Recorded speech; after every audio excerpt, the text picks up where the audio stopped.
ഉണ്ട് സന്തോഷം മാത്രമാ മനക്കലില്ല. ഉണ്ണി പിറക്കാത്ത ദുഃഖത്തിൽ കഴിയുന്നു ശിവഭക്തരാം തമ്പ്രാനും തമ്പ്രാട്ടിയും. ഒരു രാവിൻ ശയനത്തിൽ ശിവദർശനേ സ്വപ്നെ തമ്പ്രാട്ടി ഉണർന്നു പുലരിയായി. തൊഴിമാരൊത്തു നീരാടാൻ യാത്രയാ. ആ പൊൻപുലരിയിൽ കുളിക്കടവിൽ തേജസാൽ ജ്വലിക്കുന്നൊരു പൈതൽ ശിവദേവൻ നൽകിയ നിധിയല്ലയോ. മറക്കലോ സന്തോഷം അലതല്ലി. ഉണ്ണി വളർന്നു ബാലനായി കൗമാരം പടിവാതിൽ എത്തി നിന്നു. മാറുന്നു ഭാവങ്ങൾ രീതികൾ ഉണ്ണിക്കു കൂട്ടുകാരടയാളന്മാർ. കടവിനക്കരെ പറച്ചിയൂരിൽ അടിയാളത്തില്ലേ കൂട്ടുകൂടി.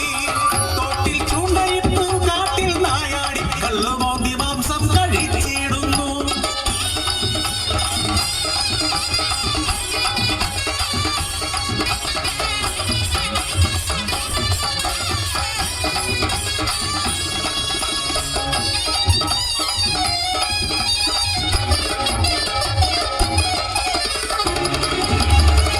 എന്റെ പരദേവതേ ഇല്ലം മുടിച്ചിടുമല്ലോ.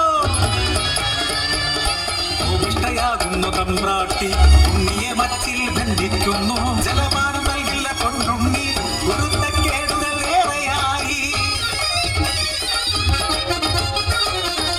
അല്പം കഴിഞ്ഞപ്പോൾ അമ്മ തൻ മാനസം സ്നേഹമായി പിന്നെ വാത്സല്യമായി. മനക്കര മച്ചിന്മേ എത്തിയ അമ്മ പറപ്പുരവാതിൽ തുറന്നു നോക്കി. ആകെ സ്തംഭിച്ചു തമ്പ്രാട്ടി.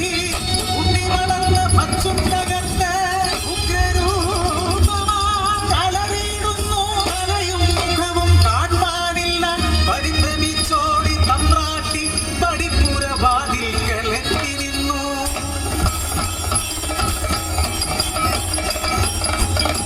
മനക്കരെ മച്ചും തകർത്തുണ്ണി വെറും ദൈവമായി മാറി.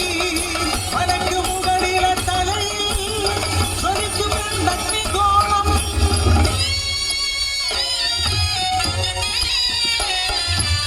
ഭയന്നൊര തമ്പ്രാട്ടി നോക്കാനാവാതെ കൈകൾ കൂപ്പി നിന്നു.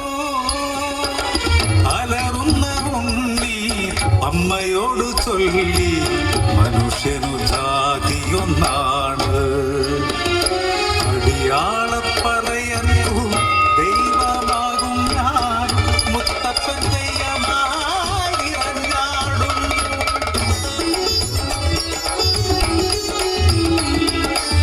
ദൈവമായാലും